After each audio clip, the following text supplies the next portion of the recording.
It's Ash from Super Videos back for another comic book review. This is going to be my review for issue 174, which was called A Solitary Life. So overall, I actually pretty much enjoyed this issue. There was little things here and there that could have, changed a little bit and it would have been better. But overall, I actually really enjoyed this issue. I thought it was pretty cool. It was basically a Negan-centric issue and we saw a lot of loose ends kind of being completed, and Robert Kirkman actually focusing on some of these loose ends regarding Negan's storyline. So this was pretty cool, and so this was basically one of those issues that I found myself enjoying because it had Negan in it. And there was a lot of just Negan moments here and there that I absolutely found interesting, funny, and exciting at the same time. So starting off, we have this pretty cool shot of Negan. He is holding a shovel and he makes a Negan-esque joke. It's like the very first thing we see. Him kind of digging some flowers out of the ground and everything. He is making a lot of funny jokes here and there. He basically takes the flowers to Lucille's grave. Now obviously this is not his wife's grave, but this is the place where he buried Lucille, the bat. This grave is a symbol of Negan's wife. It's not about the bat at all for Negan at this point. He is kind of talking to his wife. So that's pretty cool and everything. We see him kind of open up about himself a bit more. Not too much, but a bit more. And, he just kind of talks about how he is going to continue living on and, how his wife would have been a way better person if she was alive instead of him, and he would have preferred if he died and she didn't. So a pretty cool kind of storyline there. Then he kind of comes back and he at some point shoots a dog and kills him and eats him. He says, "I was starving. Damn thing would have been eaten by the dead eventually." And he is like looking at this dog and he's gonna eat him, so that's pretty funny. And then he says, "I still feel bad about the dog. Didn't even taste good." So that was pretty funny as well. And, we have him by the campfire right here, which is pretty cool because it kind of is reminiscent of when he was sitting by the bonfire, the campfire, in the Negan's backstory. Here's Negan, so that's pretty cool. Then he finds this jackpot, as he calls it, a lot of canned foods. Obviously, it's expired, but it's better than dogs, I guess, eating dogs. So then he goes and he ends up finding a new bat. So that's actually a pretty cool shot right here. He finds this new bat and he is basically looking at the bat and he's thinking to himself whether he should take it or not. There's this little tiny, I'm not sure if you can see, tiny panel right here of Negan, and he's just giving that look, and I thought that was pretty cool. It looks a lot like a Joker kind of look, so it's pretty cool. Then he kind of thinks about whether he should take it or not. He basically goes back to the grave, talks to his wife, and says, "It's just a bat, It's not really you. It's just a new bat. The bat doesn't mean anything." So he's basically convincing himself to go grab that bat that he found. And he runs to the barn that he found the bat in, and he takes the bat and he says, "I am young again and I want to live." And there's another pretty amazing shot of Negan right here. Charlie Adler's artwork is pretty amazing in this one. I really like this one. And we kind of see Negan growing a beard again, which is pretty cool because obviously we haven't seen that too much in the comics, but in the show, obviously, that's pretty much Negan. He is rarely clean shaven. So that's pretty cool. He takes the bat and everything and he's basically walking around. He finds barbed wires as well. So he's going to build himself a little toy, a little new Lucille 2.0, I guess. He's beginning to wrap barbed wire around Lucille, and then bam, we get this pretty cool reveal after. We have Maggie pointing the gun at Negan, and she says, "Already have plans for you." And then Negan is pretty shocked about that. So that reveal was pretty cool. I really enjoyed that one. And then we basically begin to kind of get this very interesting and dynamic interaction between Maggie and Negan. And it's pretty cool. Negan telling Maggie about what he's done and everything and says he is sorry and everything.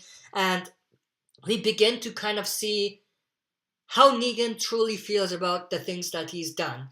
about the things that he's done, not only to the people he's killed, but also the people he has Lucille'd. Glenn specifically in this case. And it's pretty cool. And Maggie doesn't really trust him. She thinks that he's just trying to make her have sympathy for him and not kill him. And Negan basically says, I want to die. So Negan at this point basically wants to die. He doesn't want to live longer. He just wants to end his life. There's one pretty cool scene here that I really enjoyed. He says, my Lucille was dead. Pretty much everyone anybody loved was probably dead. But if Glenn was your Lucille, well, that's a pain I'm all too familiar with. So that was pretty cool. And then, Maggie says, can you picture her face, your wife, clear as day? And then she says, can you hear her voice?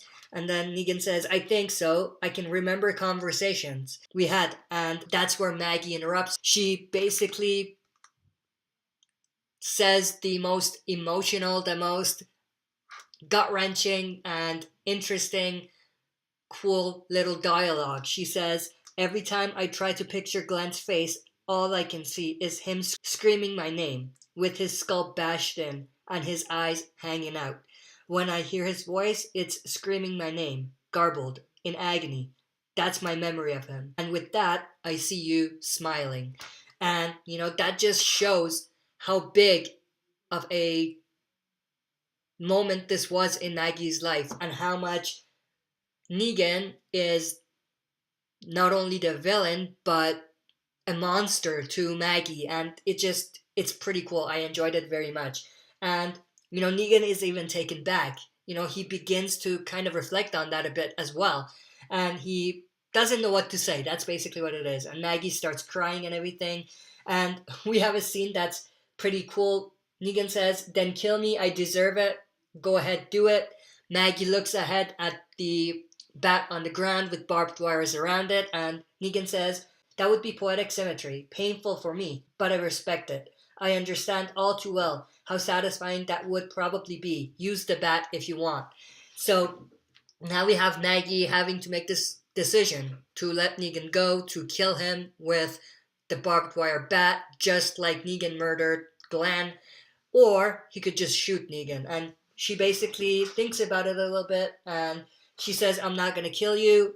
And then Negan basically takes Maggie's arm, brings the gun closer, puts it in his own head, and says, do it. So we have this pretty intense scene, which is pretty cool. He keeps screaming, do it, please do it, and everything. And Maggie decides she's not going to let Negan have what he wants. He's not going to have him basically go without having to think about the stuff he's done. So he's going to let him live and think about everything he's done over and over again. And then basically Maggie leaves, and two walkers approaching Negan, and Dante, who came with Maggie, says, are you just going to, leave him? And basically referring to the walkers as well, saying that, are we going to let the walkers eat him? And Maggie turns around, pop, pop, kills the walkers and everything, and she walks away. And then we get this, I would say, not a great moment. We have Maggie kissing Dante. I understand where Robert Kirkman was going with this, because at that point, I would say Maggie got closure. Maggie kind of finished up what she wanted to do. She came face to face with Negan. She talked to Negan. She told him how she felt. So she kind of had this cathartic moment. She had this kind of closure. So, that was it for her. That was everything she wanted to accomplish, so she could move on now. And that's why she basically gave Dante this kiss. Now, I would have enjoyed it more if it was more subtle. I felt like it was just way too in your face. I would have loved it a bit more if it was pretty much more subtle.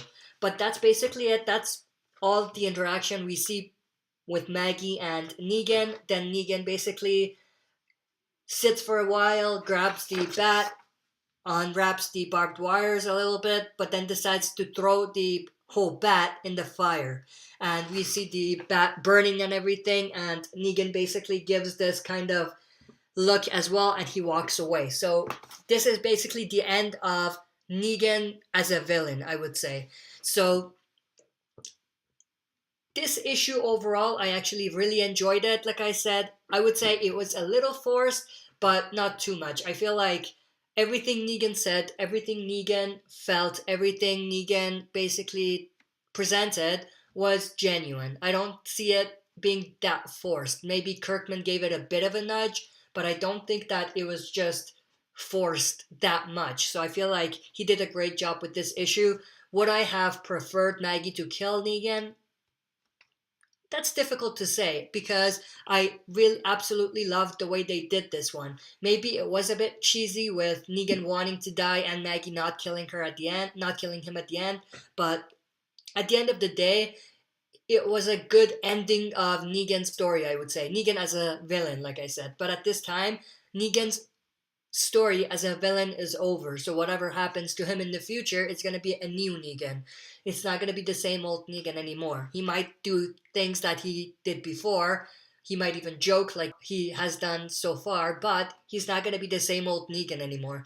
He's revealed way too much about himself to us as the audience that at this point, I don't see Negan being that same villain. So it's going to be interesting to see how his story progresses and how he changes. At this point, I wouldn't say that I have forgiven Negan. I would never forgive Negan, but it was a cool ending to his story, I would say.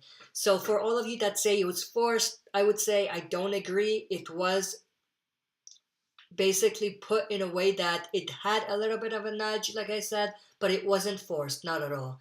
But that's basically it for this issue. I absolutely enjoyed it. Out of 10, I would give it an 8 out of 10. So pretty cool issue, pretty solid issue. I don't think we needed to see anything else from any other community or any other story arc. I feel like they needed to give this to us as a standalone thing, and they did that. And also, I like how reminiscent it was of Negan's backstory with the campfire and everything, with him sitting in front of the campfire, finding a bat, finding the barbed wires, just like he did in the backstory. This time it's Lucille 2.0 and not the first Lucille, but it's pretty cool. I like how emotional Negan became. I loved the conversation between Negan and Maggie, and I thought that it was a perfect way to wrap up Negan's story as a villain and end it. That's pretty much all I wanted to share for this comic review. That's it for this video. See you next time for another super video.